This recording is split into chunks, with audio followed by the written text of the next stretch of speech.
There we go. Week 4, goodness gracious. I feel like this week has just crept up on me. We're in our final week of class. Most of you have started on and are maybe almost all the way finished with your literacy kits, right? Do I have anyone in class tonight who has turned in their literacy kit already? No, nobody yet? But everyone has started on it, right? You've started on it and you're doing amazing work in progress. Close. Okay, good. Good. I will take that. Yours is done, Bailey, but waiting on tonight's lecture to turn it in just in case I miss something. Well, good idea, Bailey, yes. You don't want to rush into it when, you know, there may be something else that's brought up that you go, oh yeah, I need to add that as well.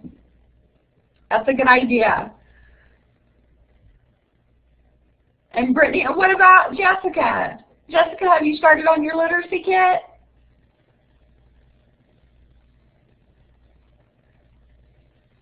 Sadly, no. Oh no, do you have your book picked out?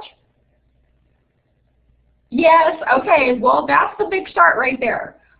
Pick a nice big popular book, go on Pinterest, get your ideas, get that stuff printed out.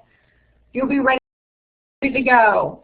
And Brittany says I have started on it, but I don't have a printer to print off activities. So I'm going to get creative and draw up something if I can. Brittany, that's a good idea, and I'll bet what Lita is typing up right now is that she went to the library. You can print stuff off at the library too. Yeah, that's what I thought you were doing. So I didn't realize this either, but at the Tulsa Public Library, now Lita, didn't you say a color copy, like printed from the computer, was 25 cents? How much was like a black and white copy?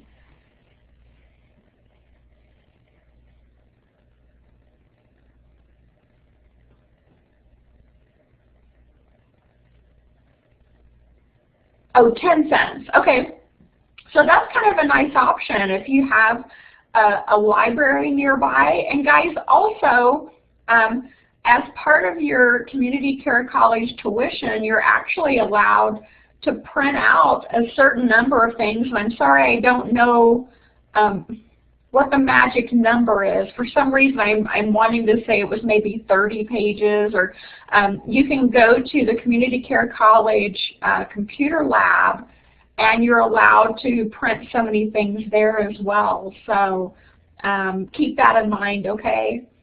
You don't have a library nearby. I'm sorry, Brittany. You know, and you might be in a smaller town, and you know, a lot of smaller towns just don't have one. We don't either. We have the school library, but I don't think we can print there. So yeah, I completely understand.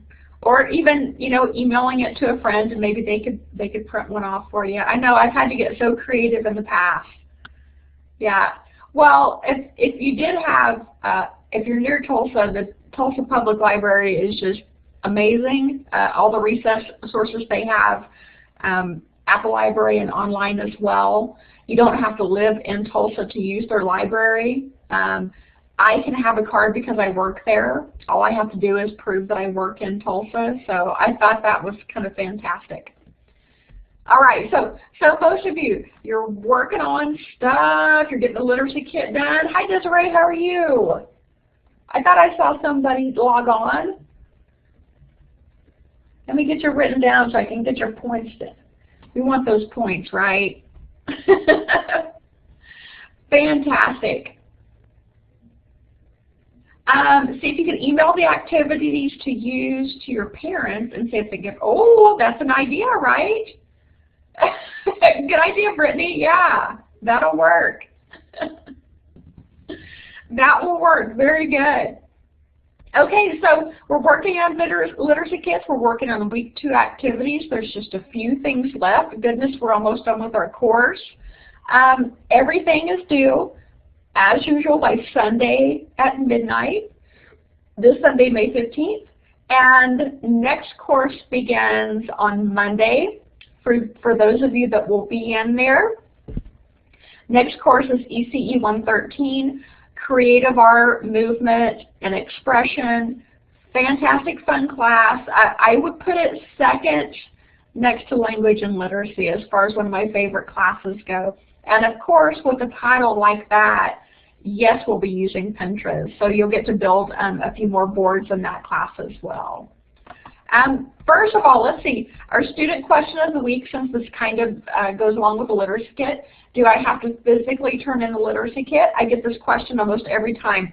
No, you do not.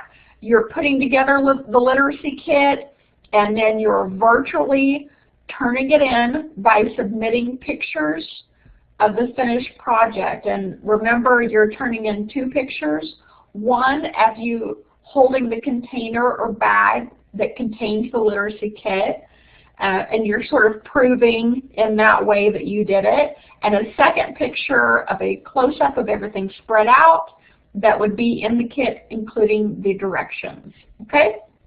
But no, you don't have to physically turn it in. And after you're done then, after you've submitted that, if these are things that you were really going to give away, you could give them to a child that's close to your heart, or maybe a center that's nearby, or maybe these things just need to go back to the kiddo's room. So whatever you need to do with it, that's fine. Chapter 15 this week. So our final chapter, we're going to be talking a little bit about preschoolers. Love this age group.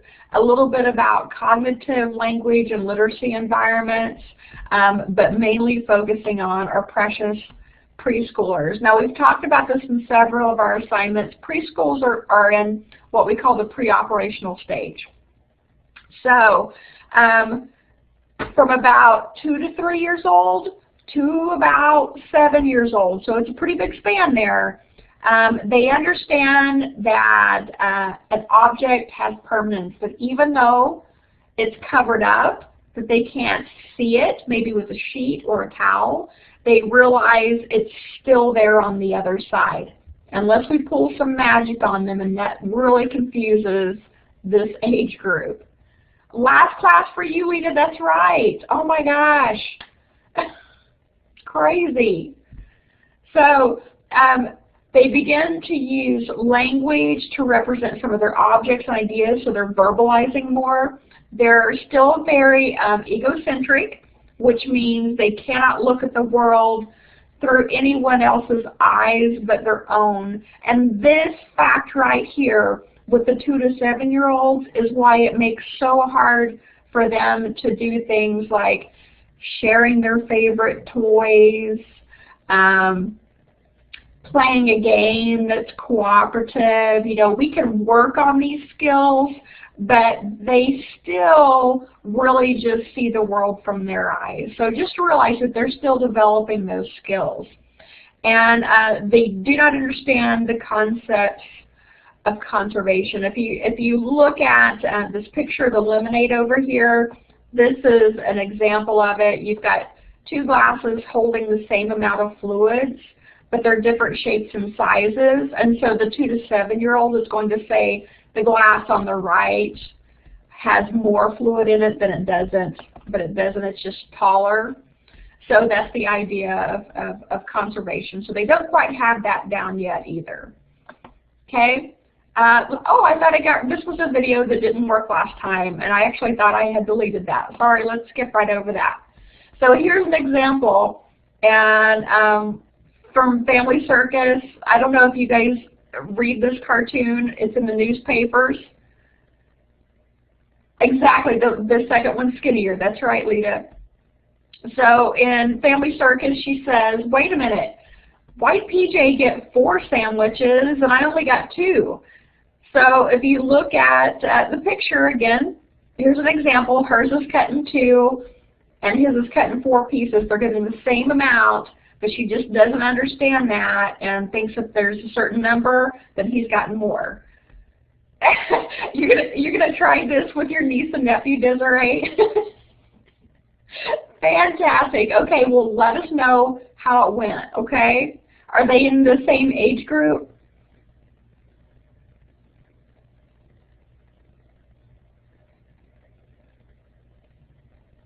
They're 4 and 2. Oh yeah, this would be perfect.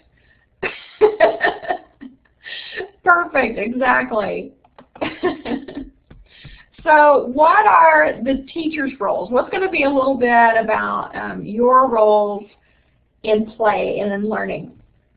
We're going to talk about a few of these here in a minute, but here's just the main list of some of the things that you do. You are the creator of the environment. You're designing the classroom.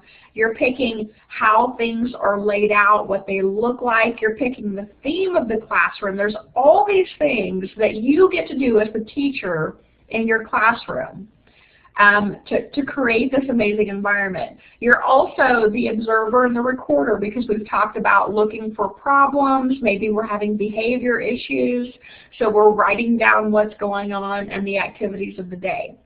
You're also the facilitator and the scaffolder. So you are determining what assignments you're doing, in what order that you're doing them, and sometimes you have to do a little trial and error on what order to present them in, what will work better for you.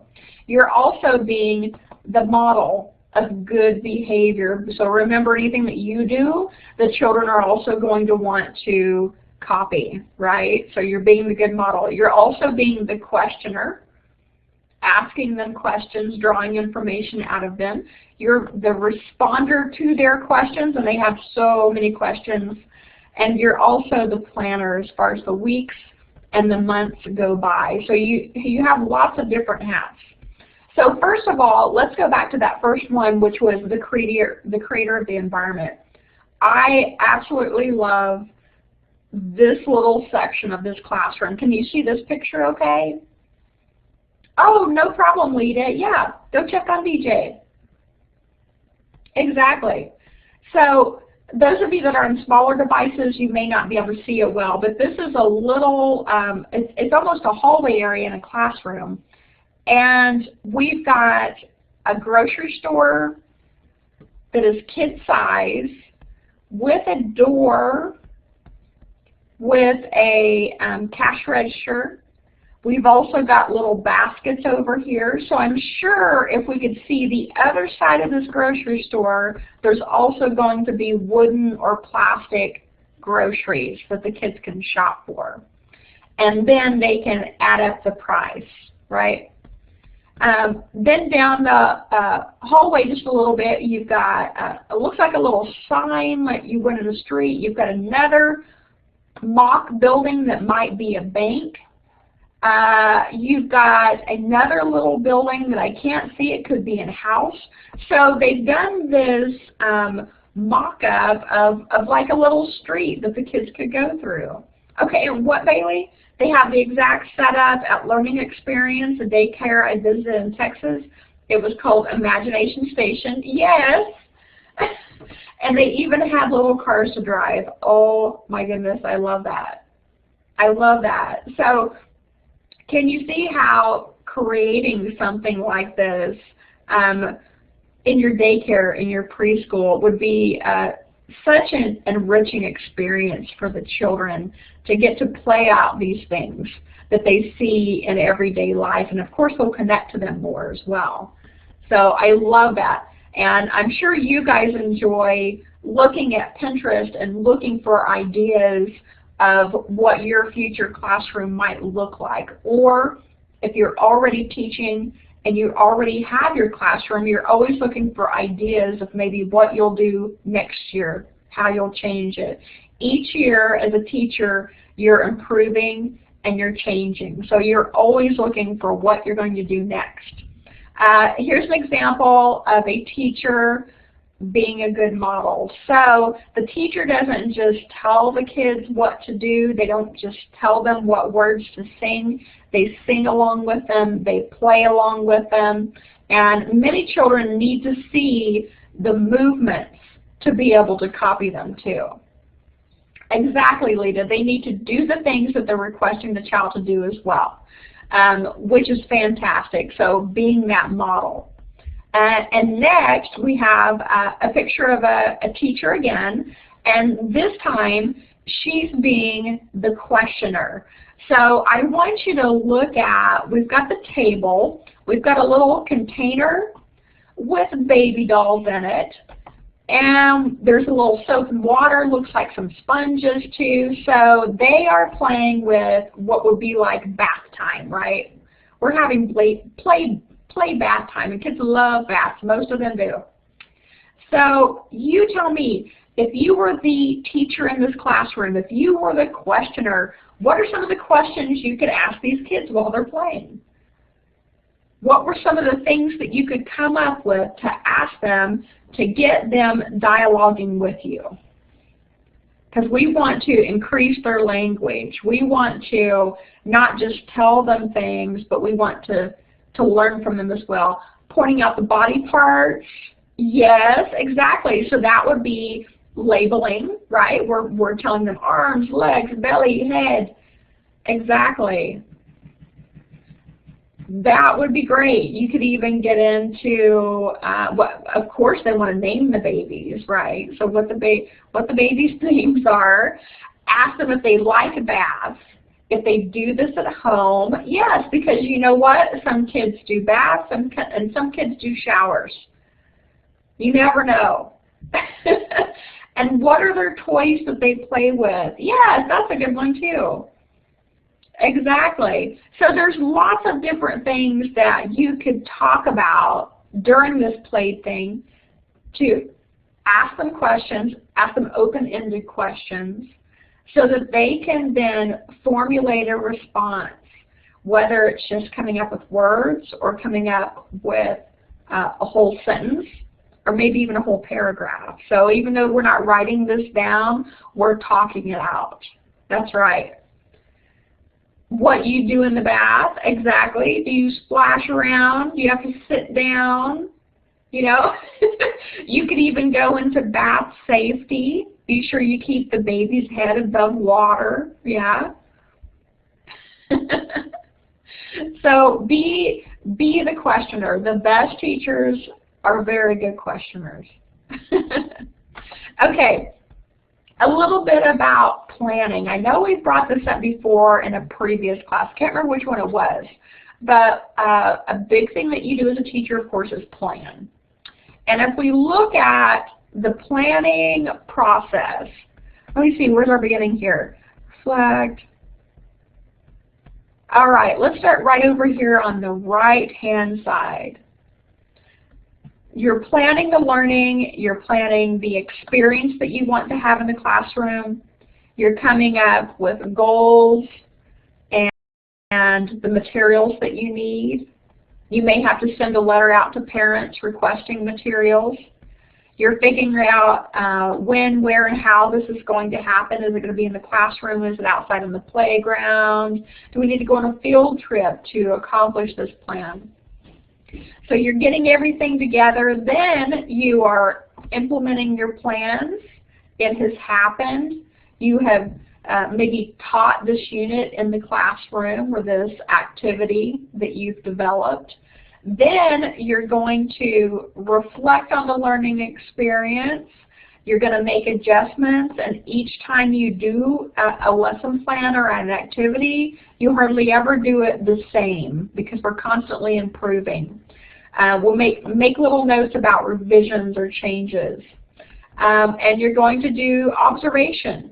So you're observing the child, the peers, the adults, the materials, the settings, and then you're doing the process all over again. You're planning the learning again, implementing the plans. Now, some of you will be building actual lesson plans, and some will be using a curriculum that's pre-made. Either way, you're putting your own spin on it and making it your own and doing things that are more connecting with the actual children that are in your classroom, right? Where do they come from? What's their background? What are they interested in? Next, learning centers. Let's talk about a little bit about learning centers. This is one of the funnest, most creative things you can come up with, I think, in your classroom is when you're designing your learning centers, because you're not teaching a lesson so much. You're setting the lesson up, you're setting the learning up, and then you're watching it happen and making notes and seeing how you can make any changes. So you're coming up with learning center choices depending on what you're teaching. Maybe your learning centers are based on the theme for the month. You want to keep it fairly free movement so that children can move learning center to learning center. You want to have a wide range of developmental, you're going to have a range of developmental differences in your children, so you want to be sure and make part of the learning center easier to do, part sort of middle ground, and part maybe a little more advanced to challenge some of them. So you are facilitating the play. Sometimes it's cooperative. It may be a learning center that you do with a teacher or with another child. So you're working together. You may have to throw in a little initiative to get them going. You may have to tell them a little bit about the Learning Center and how it works, give them some direction. And you're providing a variety of centers and rotating as needed. So the ones that really just pop out for me as far as off the top of my head would be, of course, a reading center with a quiet place to sit and the book, since we are in language and literacy. Having a water and sand area because children love this experience, and it teaches them so much, measuring movement. Having a dramatic play area where you've got tons of costumes. So you get the idea of setting up learning centers. And learning centers don't have to be all serious. We want them to be fun as well. So your block center, where they can build things, knock them down and rebuild them again. And it's going to depend on what age group that you have, though, as well. So let's look at, as far as specifically preschool language goes, this is a list of just some of the things that you might do to enrich the language. First of all, having conversations with the child, not just yes and no answers when they're talking to you, accepting them, having experiences that draw out language. One that comes to mind is when a local person brought some reptiles to a kindergarten classroom. Oh my gosh, anytime animals are around, you're going to get lots of chatter and lots of questions. So sometimes it takes bringing someone in from the outside to really get them fired up. They hear your voice almost every day, just like their parents. And sometimes our voices then become background noise because they get so used to it, right? So bringing in that outside voice can fire them up again, get them excited. Of course, we're going to have children's literature someplace in the classroom. We might have a small library. We might have group time where the children get to talk to each other. You might have book extenders.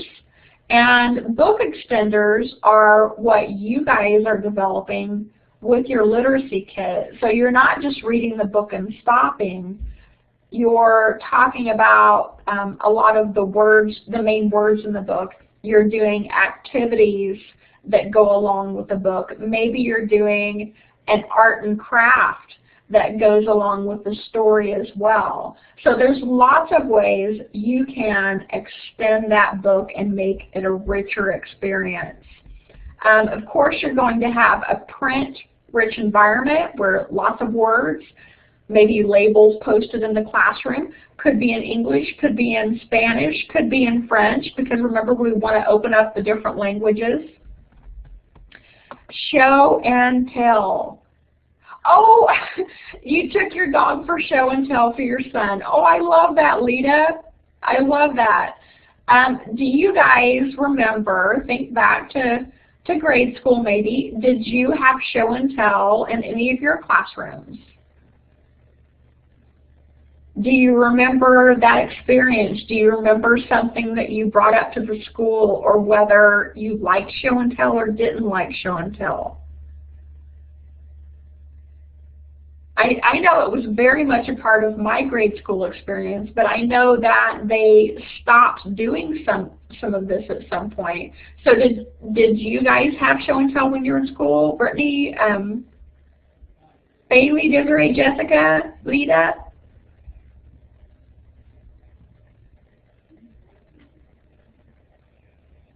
In senior speech class, I love that, Bailey. Well, that's a great way to get somebody talking. Yeah. Oh, Lita, you thought it was fun. I did too. I did too. And Bailey, you have no idea what you brought. I just remember it was like for like an end of the year grade. Oh, gotcha, gotcha. And you loved it too, Brittany, right? Because it's a really big thing for a child. First of all, to get to pick what to take to school.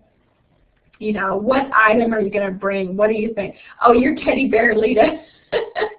That's great too. Yeah, maybe it's one of your favorite toys. Maybe, you know, like Lita did for your son, and you brought the dog up. I remember classmates whose mom or dad didn't work or were able to come up for school, sometimes bringing animals as well. Yeah. So show and tell is a great conversation starter. It's a very exciting, and it is a wonderful experience for a child to begin early on speaking in front of classes. So what we hope to accomplish is that, oh, and your hamster too, what we hope to accomplish with show and tell is that they will become more and more comfortable with talking in front of the class, and hopefully that will stick with them through grade school, junior high, high school, and college, because some of you may have done some speech classes in college or in high school where you were a nervous wreck. See, we want you to just already be comfortable. So it serves a lot of purposes there. Okay, also, writing centers. Of course, we want to have that written experience, even if they're not doing words and letters yet. That's okay. Scribbling counts as writing as well. And calendar time is amazing. Most ECE centers will start their day off talking a little bit about the calendar, what month it is, what day it is, what season it is. Maybe they'll look at the calendar and see if anybody has a birthday that month. So they can teach so much from calendar time, what year it is, the months of the year, your numbers, your days of the week. So, and it's very important that we repeat that every day. So we want that repetition in how we start the class. Or maybe it's halfway through the morning. Wherever you do it, calendar time is very important. Yeah. Okay, math, because we've talked about this as well too. Math is certainly part of the preschool curriculum. We want them to know about numbers, a little bit about counting before they start school, right? We can teach them geometry by getting shapes. And if you'll look at the picture down here, oh, I'm trying to remember the names of these. Did you guys ever work with these types of shapes in schools where you had to recreate the picture? Oh, I'm wanting to say it started with a T. Is it teragrams? Tetragrams? There's an actual name for it, and now I can't remember. Anyway, it's an amazing learning experience to try to use those different shapes and sizes to recreate the shape on the page. So it takes a lot of thought process. And yes, it is math because it's shapes. Patterns for algebra, for creating patterns. Data analysis, including sorting and classifying. And I saw a great example of sorting and classifying where they asked the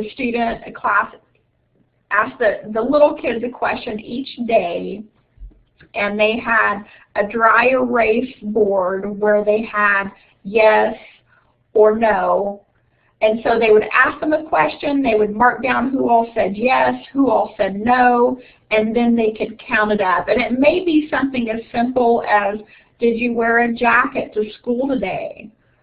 and they could add up how many kids wore jackets. You know, so you can take very simple activities. Who's wearing sandals? Who's wearing tennis shoes? Who's wearing boots? So all of this is preschool math that we can work on. Oh, you pinned that, Bailey. Maybe that's where I saw it, was on Pinterest. Yes. That's great. Okay, let me see. We've got just a couple slides for Chapter 16, since we have Chapter 15 and 16 this week. Cognitive language and literacy goals. We want them to have success in our classroom. We want it to be a positive experience. We want them to develop dispositions toward learning, meaning we want them to have positive dispositions toward learning. So we don't want them to have that negative experience at an early age. And you know what stands out most to me is the stories that I've heard so many of you write up for discussion boards of maybe not being so good at math in grade school, and it made you feel bad. So therefore you didn't really like math after that. Or maybe you read a little bit slower than some of the kids, therefore you didn't like reading out loud. So we want to minimize those things and maximize our positive experiences. So we want to give them opportunities to develop basic competencies in literacy and numbers before they start school.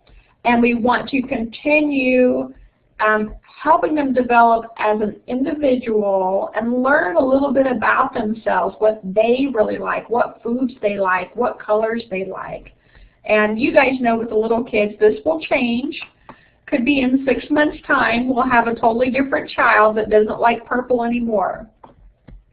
Developmentally appropriate cognitive and language environments.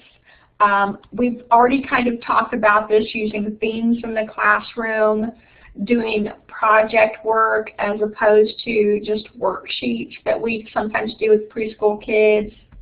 Maybe joint planning where the kids help make a little bit too. Was that right, Desiree? They will change. Collaborating in small groups, working together. We want the teacher as the facilitator and not just the lecturer. We're going to have language, literacy, reading, writing, and math in our classrooms.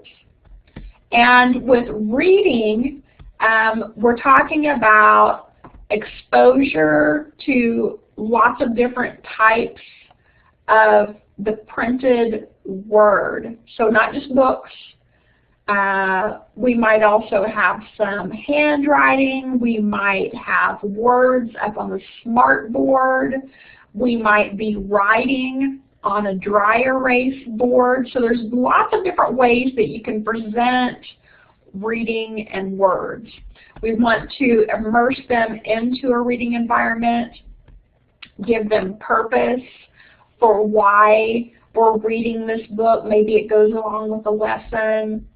Construct meaning in their minds. Always using high-frequency words and building on those, the ones that are easier to say, easier to spell. Foster enjoyment in reading because we want it to be positive. And of course using reading strategies and phonics that you will build and work along with each year. And you learn a little more about this with each child as well. Now with our math skills, numbers, discovering meaningful problems, helping them make mental connections. You know, examples might be, instead of just talking about having 2 apples, 1 in each hand, have the physical apples there, hold them in your hand, have them pass it around, because they're making a connection that way. And after you've done the math with the apples, then we get to cut them up into so many slices and we get to eat those apples. So again, we want to make it a more rich environment every time we can. Develop confidence in their ability to think things through. We want confidence little critters, right? Okay, so math, reading, literacy, books, fun things, that's what we want to focus on, right? And we are down to our final slide of the evening, guys. It's only 8:37. So I want to give a little bit of time here, of course. Isn't that cute? I know. I love seeing little kids, little faces, all their little different personalities. So let's take a little bit of time to sit back and think. Can you think of any questions for the rest of the week? You're going to be, let me see, responding to 2 more discussion boards. You're going to get your responses on your discussion boards. You're going to be finishing your literacy project. No quiz this week, so you don't have to worry about that.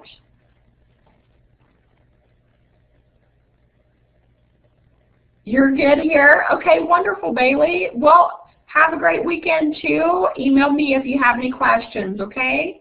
Desiree, what age for the book? It needs to be, I believe my age group was 3 to 5. 3 to 5. So try to pick activities in a book that would go well with that age group. You're good, Brittany? All right. Oh, Jessica, you go. Okay, good. Go get it done so it's finished. Make it fabulous, okay?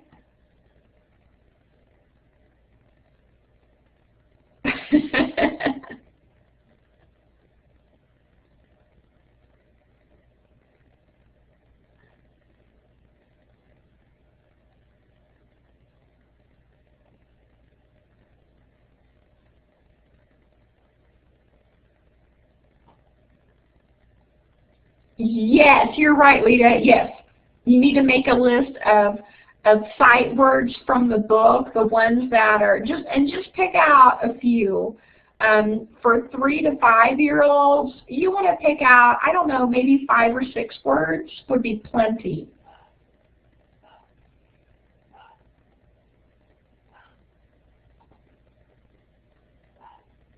The ones that you see the most, the ones that they'll pick up on the most, yeah. No problem. All right. Well, hey, good luck putting together the rest of the literacy kit. And contact me if you have any questions, okay?